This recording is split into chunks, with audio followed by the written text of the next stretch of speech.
कहानी की शुरुआत ही एक बहुत तीखे, एक बहुत चुभने वाले सवाल से होती है। और वो सवाल है, कोई हमारे भूख का तमाशा बना के फायदा उठा रहा है।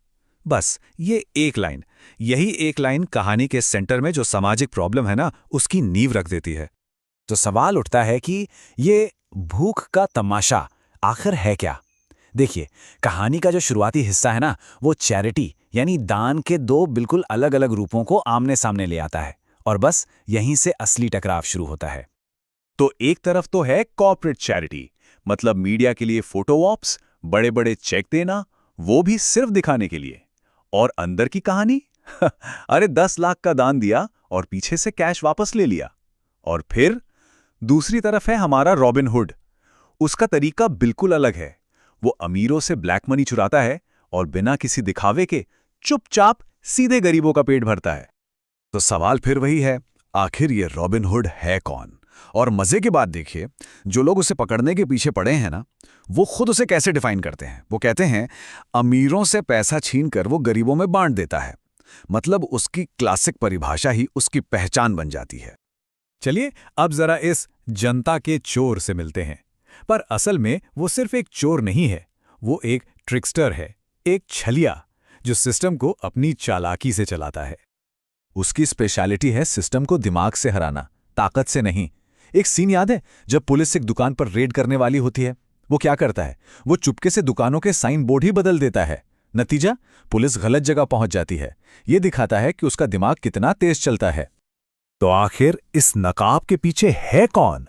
उसका असली नाम है राम, एक अनाथ जिसे एक आश्रम चलाने वाले मूर्ति जी ने पाला पोसा। उसके अंदर अपने पिता की बर्बादी का बदला लेने की आग जल रही है और उसने कसम खाई है, सभी भारतीय मेरे भाई बहन हैं। लेकिन कहानी में एक बड़ा ट्विस्ट तब आता है जब वो फैसला करता है कि बस अब बहुत हुआ, वो रॉबिन हुड की ये जिंदगी छोड़ देगा। पर कहते हैं ना, किस्मत का खेल, उसे कुछ और ही मंजूर था।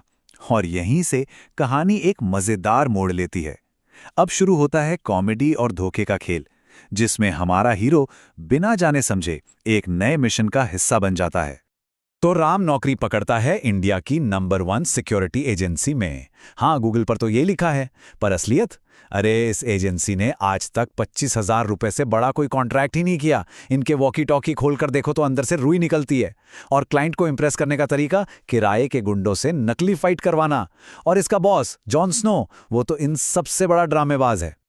एजेंसी के बॉस का पूरा कैरेक्टर ना बस उसकी एक लाइन में सिमट जाता है।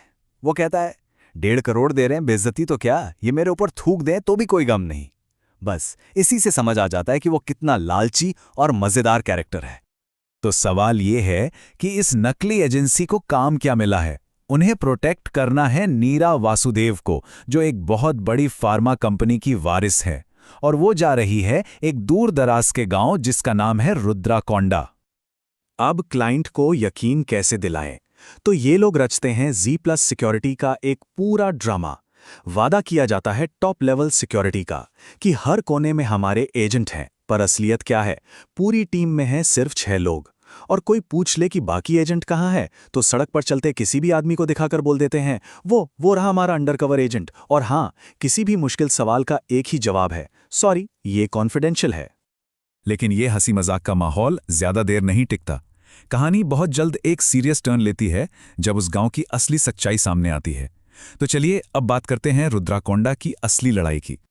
तो गांव का जो विलन है भवानी, उसका मास्टर प्लान क्या है? बड़ा ही शातिर प्लान है। स्टेप 1, नीरा को किसी भी बहाने से रुद्राकोंडा गांव में लाना। स्टेप 2, उसके जरिए उसके पिता का फार्मा लाइसेंस हथियाना। स्टेप 3, और फिर उस लाइसेंस की आड़ में कानूनी तरीके से बड़े पैमाने पर गांजे की खेती करना। और फाइनल स्टेप, इसी लाइसेंस को एक ढाल की तरह इस्तेमाल करके पूरे इंटरनेशनल ड्रग मार्केट पर कब्जा जमा लेना। और ठीक यहीं पर कहानी में एक बहुत बड़ा, बहुत पर्सनल ट्विस्ट आता है। पता चलता है कि उस गांव का जो रखवाला है विश्वनाथ, वो कोई और नहीं बल्कि वो इंसान है जिसने राम को बचपन में पाला था। ये पर्सनल कनेक्शन, यही वो चीज है जो राम को वापस एक्शन में खींच लाती है। जब उसका अतीत और उसका वर्तमान ऐसे टकराते हैं, तो राम एक बार फिर अपने हीरो वाले अवतार में लौट आता है और वो ऐलान करता है, मेरे देश में घुस के मेरे घरवालों को तुमने तकलीफ कैसे दी। ये सिर्फ एक सवाल नहीं है, ये उसकी वापसी का, उसके पलटवार का ऐलान है। तो अब कहानी पहुंचती है अपने क्लाइमैक्स पर, वो हिस्सा जहां हमारा हीरो एक बहुत पावरफुल दुश्मन से भिड़ने वाला है, लेकिन वो बाहुबल से नहीं बल्कि अपनी चालाकी और टेक्नोलॉजी से लड़ेगा। तो सवाल बड़ा सीधा है, सिर्फ अपने दिमाग के दम पर एक पूरी की पूरी फौज को कैसे हराया जा सकता है? देखिए राम की स्ट्रैटेजी कितनी ब्रिलियंट है। सबसे पहले वो पता लगाता है कि भवानी ने पूरे गांव में सर्वेलेंस कैमरे लगा रखे हैं। फिर वो भवानी का फोन हैक कर लेता है। अब उसके सारे कॉन्टैक्ट्स और मैसेज राम के पास हैं। इसके बाद वो भवानी के ही फोन से उसके गैंग मेंबर्स को फेक मैसेज भेजना शुरू करता है, जिससे उनके बीच शक और अविश्वास का बीज बोया जा सके। फिर वो एक झूठी कहानी फैलाता है कि भवानी उन सबको धोखा देने वाला है, और बस पूरा गैंग अपने ही लीडर के खिलाफ हो जाता है। और आखिर में भवानी एकदम अकेला पड़ जाता है, बिना किसी सपोर्ट के, निहत्था। और आखिर में राम भवानी के सामने खड़े होकर कहता है, मैंने तेरी पूरी कुंडली निकालने के बाद तेरे सामने आया, लेकिन तूने मेरे बारे में तब जाना जब मैं तेरे सामने आया। क्या लाइन है! ये एक ही डायलॉग दिमाग की ताकत को बाहुबल के ऊपर साबित कर देता है। तो आखिर में हम क्या देखते हैं? ये जो ट्रिकस्टर हीरो है वो सिर्फ एक लड़ाई नहीं जीतता, वो तो पूरे के पूरे पावर स्ट्रक्चर को ही गिरा देता है। वो सिर्फ एक इंसान को नहीं हराता, बल्कि उसके बनाए हुए पूरे सिस्टम को तोड़कर रख देता है। और ये कहानी जाते जाते हमें एक बहुत बड़े सवाल के साथ छोड़ जाती है। जब सिस्टम ही फेल हो जाए, जब वो लोगों की मदद ना कर पाए, तो क्या नियम और कानून के कोई मायने रह जाते हैं? सोचने वाली बात है ना।